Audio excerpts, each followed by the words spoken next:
Taking you inside the dark arts of hostage negotiations with someone who knows them all too well. Kidnapping is a booming criminal enterprise, and you're about to meet a mom who lived every parent's worst nightmare when her journalist son was taken by terrorists. So how did he get out alive? Here's ABC's chief investigative correspondent, Brian Ross. My name is Peter Theo Curtis. I'm a journalist from the city of Boston, Massachusetts, USA. A hostage video sent by Al-Qaeda in Syria, and the beginning of a 2-year nightmare for freelance journalist Peter Theo Curtis and his family that has now finally ended with his release. He's been through so much, so many terrible things that I don't know about and don't really want to know about. Today, Curtis's mother told Amy Robach of ABC News about the agonizing months when she did not know what would happen to her son. Those days had to be excruciating. They were excruciating. It was a real roller coaster, but I was getting words of reassurance, but if I didn't hear something, then of course I would worry that maybe there would be something would go wrong. But, you know, in Theo's case, it turned out all right. Al-Qaeda and other terror groups have now turned hostage-taking into a thriving business, putting the captives' families, their employers, and their governments in the difficult position of negotiating with people who put little value on human life. If you accept the demands, I live. If you don't accept the demands, then I die. I think most people would say, I value life, I want to get them out, I'll do what I have to do, and please help me. And that's what we do. Former FBI agent Jack Clunan now works as a full-time negotiator who has helped gain the release of more than 150 kidnapped victims, including one European journalist held by ISIS. There is a reason to negotiate with them. You can talk to them, and you are going to be treated very badly on the phone. You are going to receive emails, you're going to receive videos, you're going to do everything that you possibly can do to keep that information stream alive. For the European journalists who have been set free by ISIS, Clunan says the average ransom is about $2 million in cash, U.S. They don't take a wire transfer. They don't take credit cards. They don't take euros. They want cash. But you are held at their mercy. So imagine trying to move a sum of money around like that in a war zone.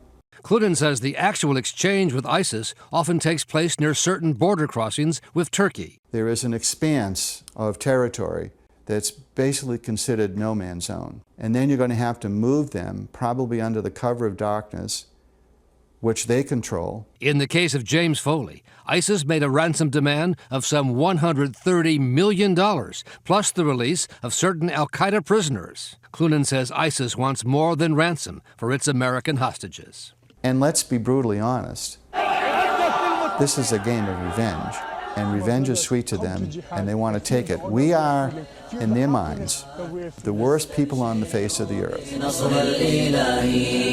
British authorities today were focusing on neighborhoods in London where several hundred young Muslim men have been recruited to become some of the most brutal jihadists in the ISIS organization, including this man, a one-time rapper known on YouTube as El Jinni, whose father is awaiting trial in New York for the Al-Qaeda attacks on U.S. embassies in Africa.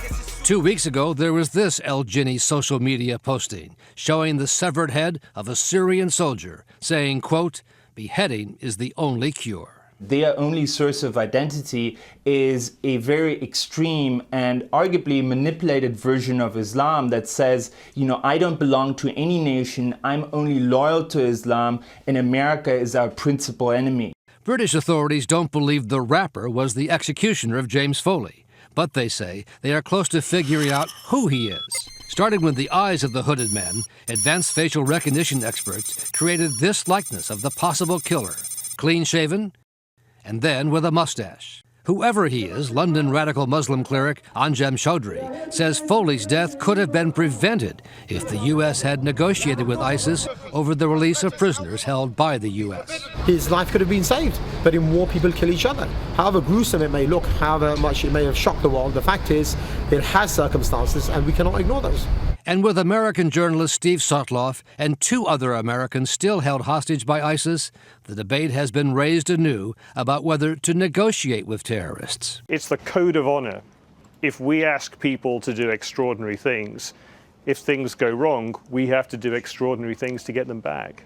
ABC News foreign editor John Williams dealt with the issue when he worked at the BBC and helped gain the freedom of BBC correspondent Alan Johnston in Gaza. They said he'd been executed. He hadn't, but they said he had been executed. And so when eventually a video emerged of Alan, we were thrilled. They've fed me well. There's been no violence towards me at all. Just to see him alive.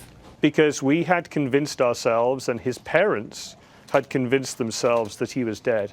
So everybody thinks that hostage videos are a terrible thing. Actually, to those who are closest to the kidnapped victim, they're proof of life. Free Alan now! As Johnston spent almost 114 days in captivity, the BBC negotiated online. It turned out the message was coming from an intermediary sitting in Germany. He was talking to us and talking to the kidnappers, and then channeling the messages from one to another. Ultimately, the BBC reporter was freed, but only after the terror group Hamas interceded on his behalf. So for the last week, I've thought of very little else. That Alan was kidnapped for 114 days. Jim Foley had been in for nearly 2 years. I think it's hard to overstate the burden that puts on someone who is living through a kidnap. A burden at least 3 more American families are facing tonight.